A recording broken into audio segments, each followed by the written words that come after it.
Tres cargas puntuales se colocan en las esquinas de un triángulo equilátero, que mide 60 milímetros por cada lado, donde Q1 es igual a 6 microcoulomb, la carga Q2 es igual a menos 4 microcoulomb y la carga Q3 es igual a menos 12 microcoulomb, como se muestra en la figura.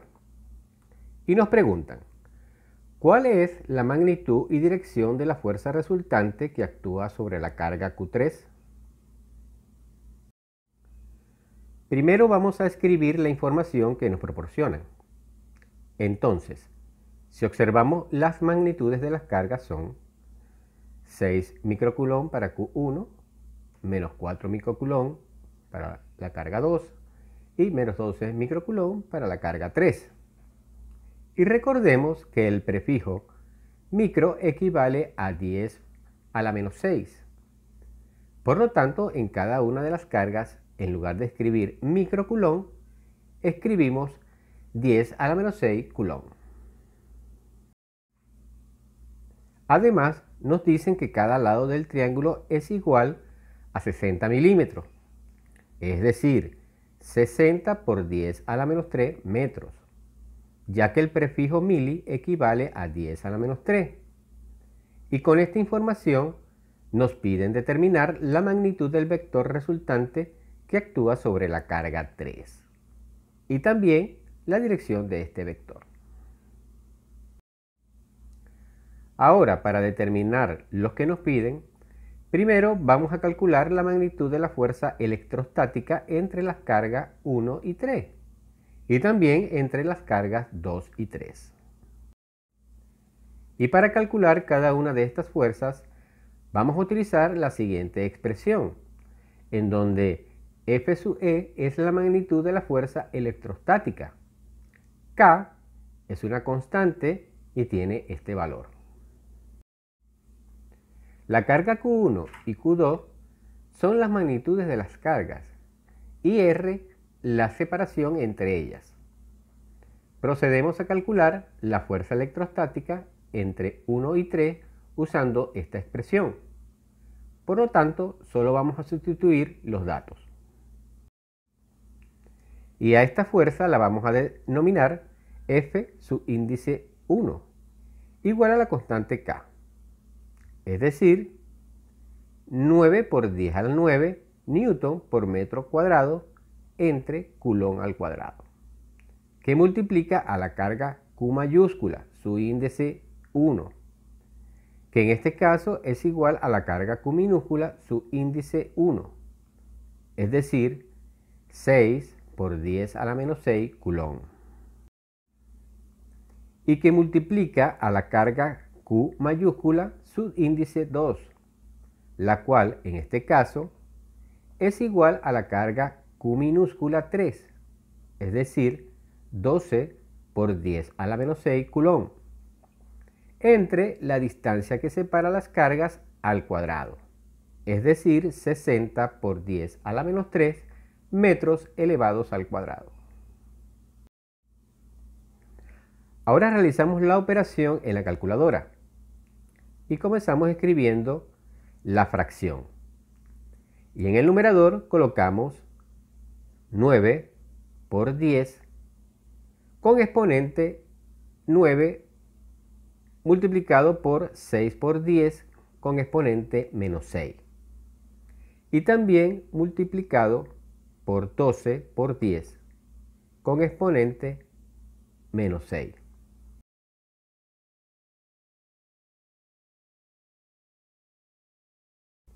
Todo esto entre 60 por 10 con exponente a la menos 3 elevado al cuadrado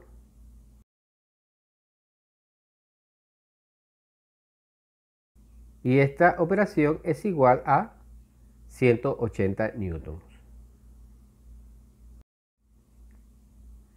Y nos queda esta unidad, ya que si observamos en el numerador de nuestra fracción, al multiplicar coulomb por coulomb nos queda coulomb al cuadrado y se cancela con coulomb al cuadrado que se encuentra en el denominador de esta fracción.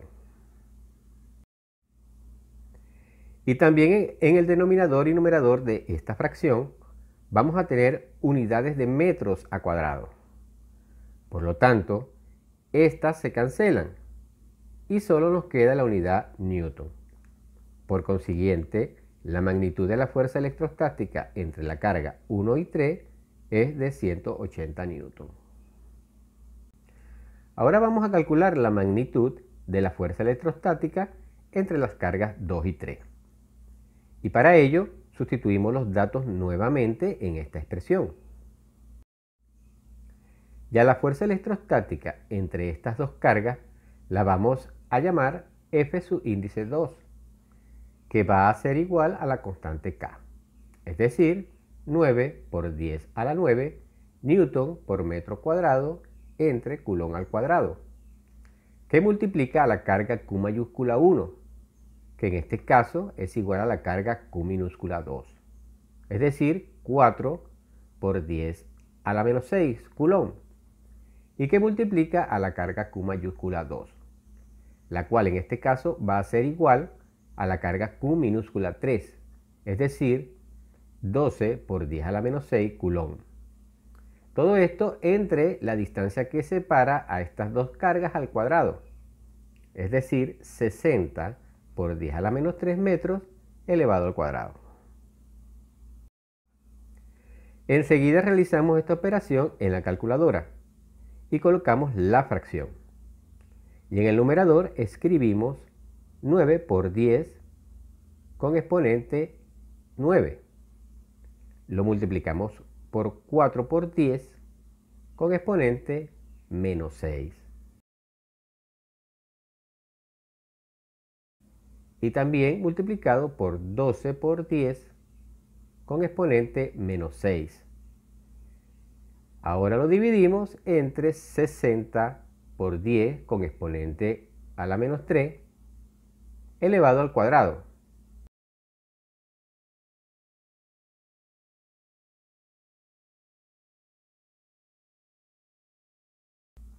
Y esta operación es igual a 120 newtons. Por lo tanto, la magnitud de la fuerza electrostática entre la carga 2 y 3 es de 120 newtons. Ahora, para calcular la magnitud del vector resultante que actúa sobre la carga 3, vamos a analizar la dirección de las fuerzas que actúan sobre estas cargas y las vamos a representar en un diagrama de cuerpo libre.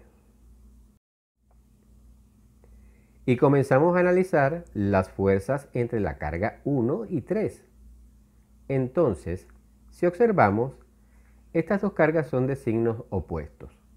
Por lo tanto, la fuerza electrostática entre estas dos cargas es de atracción. Es decir, la fuerza que va a sentir la carga 3 debido a la carga 1 apunta hacia la izquierda. Además, recordemos que a esta fuerza la llamamos F subíndice 1. Ahora, para las cargas 2 y 3, observamos que estas dos cargas son del mismo signo. Y por tal motivo, la fuerza electrostática entre estas dos cargas es de repulsión. Y su dirección va de la siguiente manera. Y el ángulo que forma este vector con respecto a la horizontal es de 60 grados. Ya que este ángulo y este otro son iguales por ser opuestos por el vértice, y debido a que los ángulos internos de un triángulo equilátero son iguales a 60 grados. Además, recordemos que la fuerza electrostática entre las cargas 2 y 3 la llamamos F subíndice 2. Ya que tenemos representados los vectores, los vamos a descomponer en sus componentes rectangulares y comenzamos con el vector F1. Observamos que este vector se encuentra sobre el eje X. Por tal motivo, solo tiene esa componente, es decir, la componente en X del vector F1 es igual menos la magnitud del vector. Y el signo negativo es debido a que este vector apunta hacia la parte negativa del eje X. Pero la magnitud del vector F1 es igual a 180 newtons. Y la componente en Y de este vector es igual a 0. Ahora vamos a descomponer al vector f2 en sus componentes rectangulares. Tenemos que la componente en x del vector f2 es igual a la magnitud del vector que multiplica al coseno de 60 grados, ya que esta componente es el cateto adyacente al ángulo de 60 grados. Observamos también que la componente es positiva, porque apunta hacia el lado positivo del eje x. Pero la magnitud de este vector es igual a 120 newtons, y la multiplicamos por el coseno de 60 grados. Realizando la operación en la calculadora tenemos 120 que multiplica al coseno de 60 grados. Y esto es igual a 60 newtons. Y por otro lado tenemos la componente en y del vector f2, igual a la magnitud del vector que multiplica al seno de 60 grados, ya que esta componente es el cateto opuesto al ángulo de 60 grados. Y como esta componente apunta hacia la parte negativa del eje y, el valor resultante es negativo y colocamos el signo negativo. Sustituyendo los datos tenemos menos la magnitud del vector f2, es decir, 120 newtons que multiplica al seno de 60 grados. Y realizamos la operación nuevamente en la calculadora. Colocamos menos 120 por el seno de 60 grados.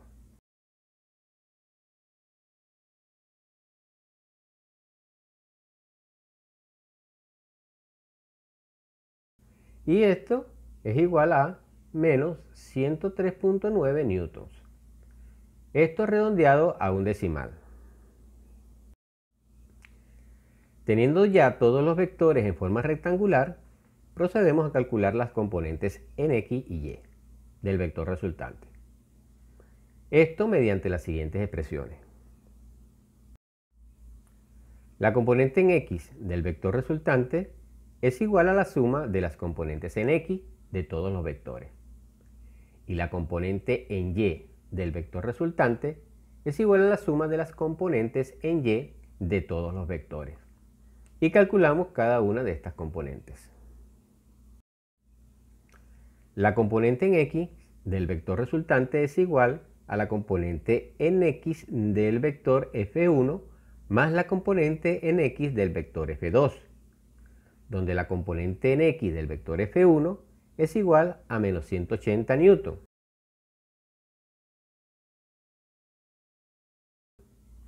Y la componente en x del vector f2 es igual a 60 newton. Al realizar la operación nos da menos 120 newton.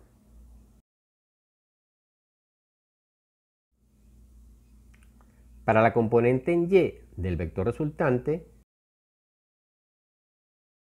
tenemos que es igual a la componente en y del vector f1 más la componente en y del vector f2. Pero la componente en y del vector f1 es igual a 0 y la componente en y del vector f2 es de menos 103.9 newton.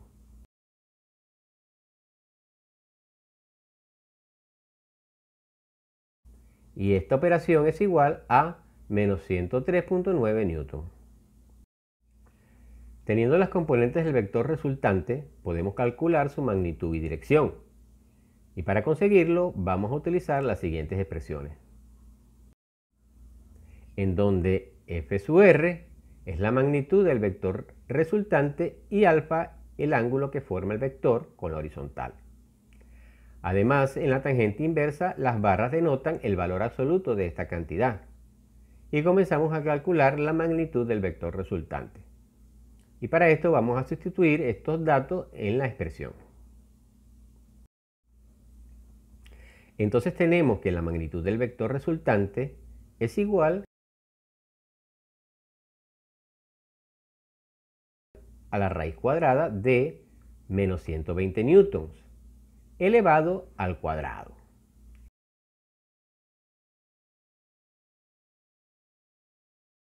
Más menos 103.9 newtons elevado al cuadrado. Ahora realizamos la operación en la calculadora y comenzamos escribiendo la raíz cuadrada. Y enseguida colocamos menos 120 elevado al cuadrado más menos 103.9 elevado al cuadrado. Y esta operación es igual a 158.7 newton, ello redondeado a un decimal. Ahora vamos a calcular el ángulo que forma el vector resultante con la horizontal. Y para ello sustituimos los datos en esta expresión. Y tenemos que el ángulo es igual a la tangente inversa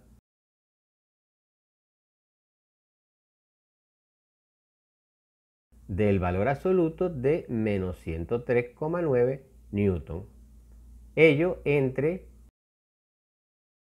menos 120 newtons. Como podemos observar, tenemos unidades en newton tanto en el numerador como en el denominador de esta fracción. Por lo tanto, se cancelan. Por otro lado, tenemos la división de los signos. Menos entre menos es igual a más, o sea, positivo. Y el valor absoluto de una cantidad positiva es también positiva. Y procedemos a resolver en la calculadora. Como queremos escribir la tangente inversa, presionamos la tecla Shift y después el botón de la tangente. Ahora escribimos la fracción y en el numerador colocamos 103.9.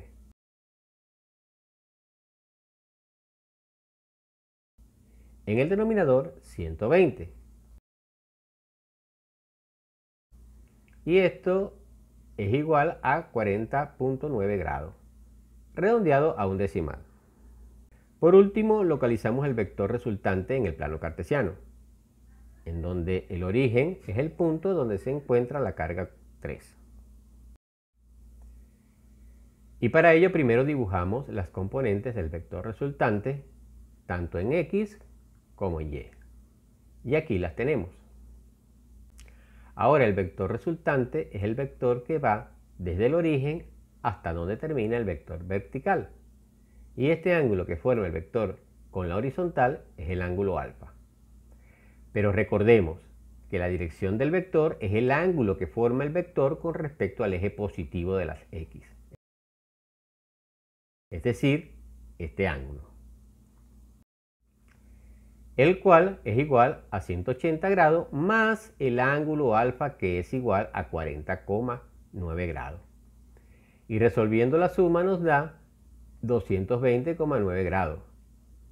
Por lo tanto, el ángulo que forma el vector con respecto al eje positivo de las X es de 220,9 grados. Para concluir, la magnitud de la fuerza resultante que actúa sobre la carga 3 es de 158,7 newton y tiene una dirección de 220,9 grados.